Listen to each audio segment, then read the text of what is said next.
I still have yet to give myself the gift of reading Absolute Batman. Everybody that I've spoken to that has gotten into it has very much enjoyed it.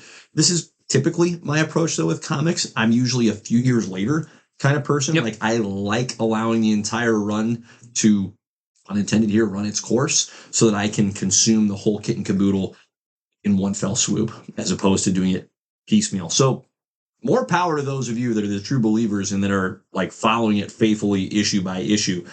That's just never been my chosen rhythm to do it. But though, so I feel both good and cautious, let's say, about this. Okay.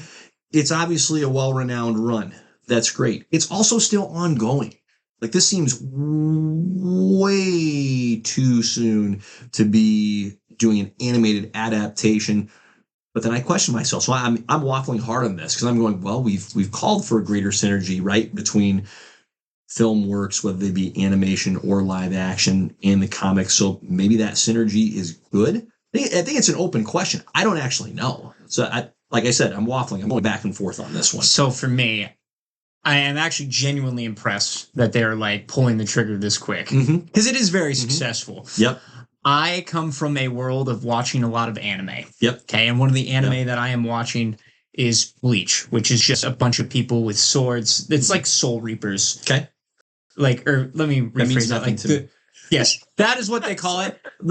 I meant to say it's like Grim Reapers. Okay. Is like the take on it, and they fight bad Grim Reapers, right? There you go. So that's the whole. So there's good Grim Reapers out there?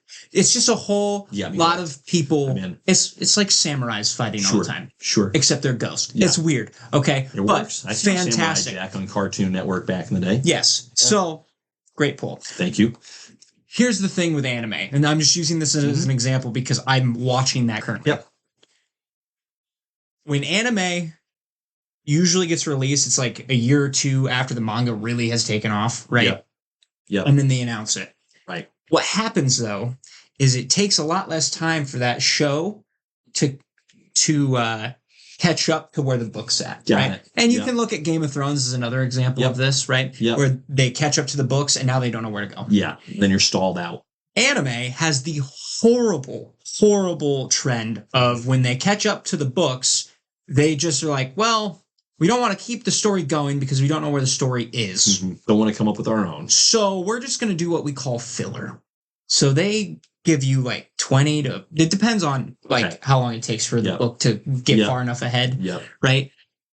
But it's a bunch of story that doesn't matter and does not affect the show. Oh, geez. So for Bleach, and I bring this one up specifically, I was watching that all the way through.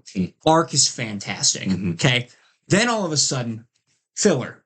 And I'm like, oh, this is very abrupt and very hard. Yeah. So then I watched the first section and then it gets back into it. Right. And then it did it again. I'm like, okay, I'm skipping this because this show's been out for a while now.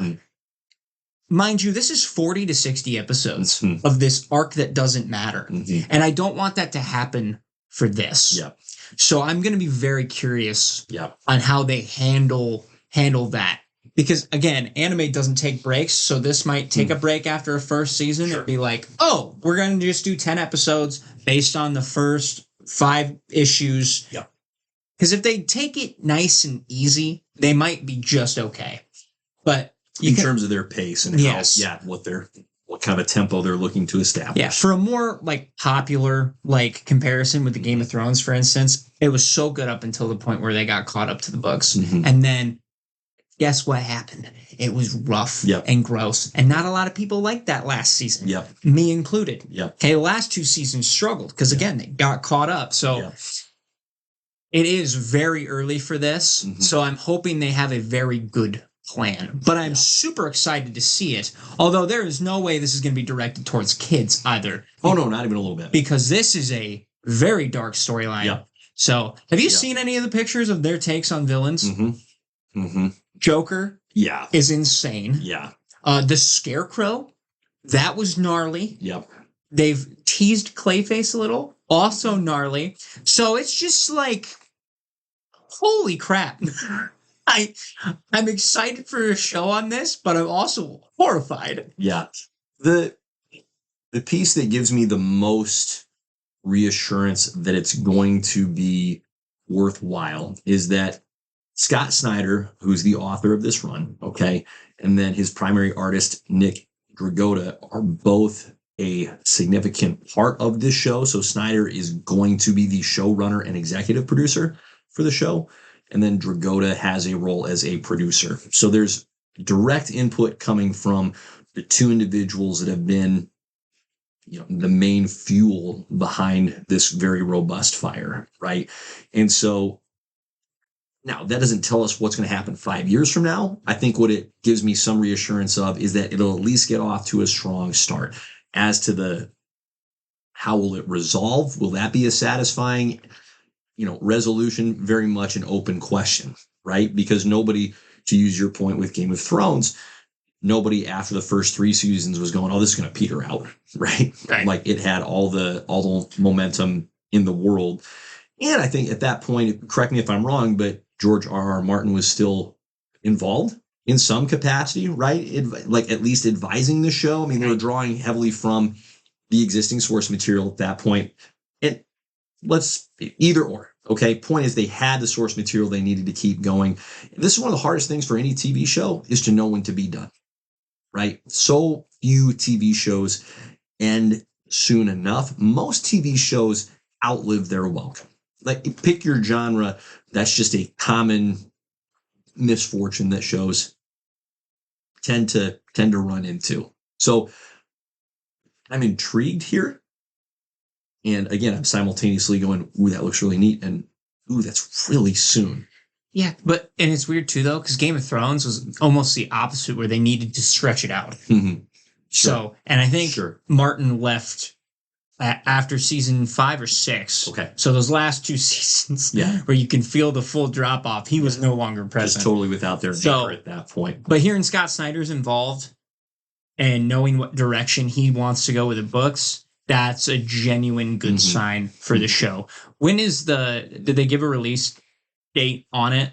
They have not. No, they've really been loose with, and this has been a DC, I would say, pattern now. They've been very loose with tangible release dates. It's been, this is coming. You're like, okay. This is worse than Marvel. It is. No, it genuinely is.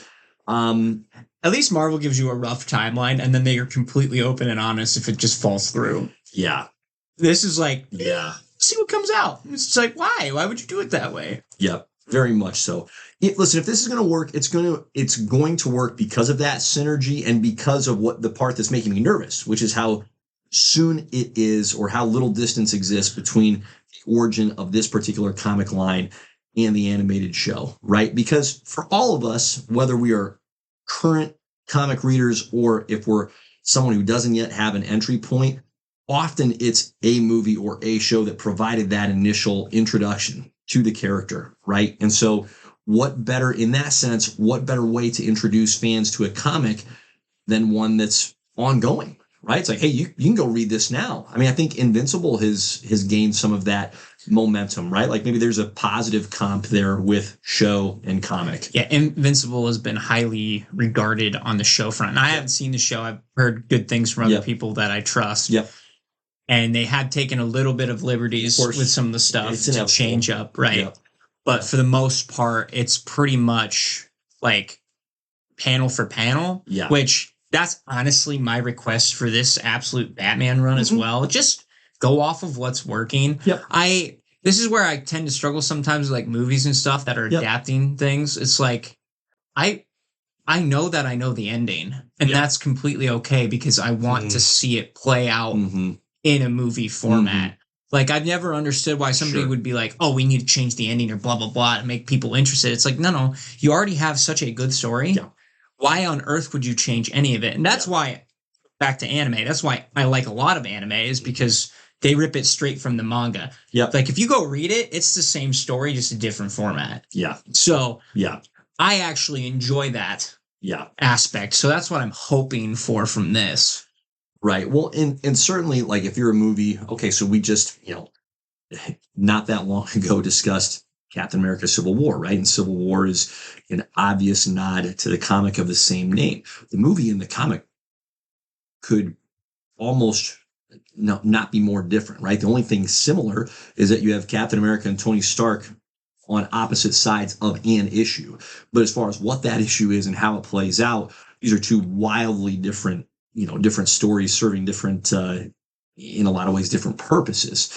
And so at that point, you're just better off, I think, just don't even use the name, right? Civil War or even Winter Soldier. That maybe that one's a little more forgivable, but it just gets, it raises more questions than it does provide synergy. So, right. Well, I mean, even with this new Spider-Man movie being called Brand New Day, there's so many like, oh, this is gonna happen and this is gonna happen. It's like, no, it's not. Yeah. I hate to break it to you, but it's not. Right.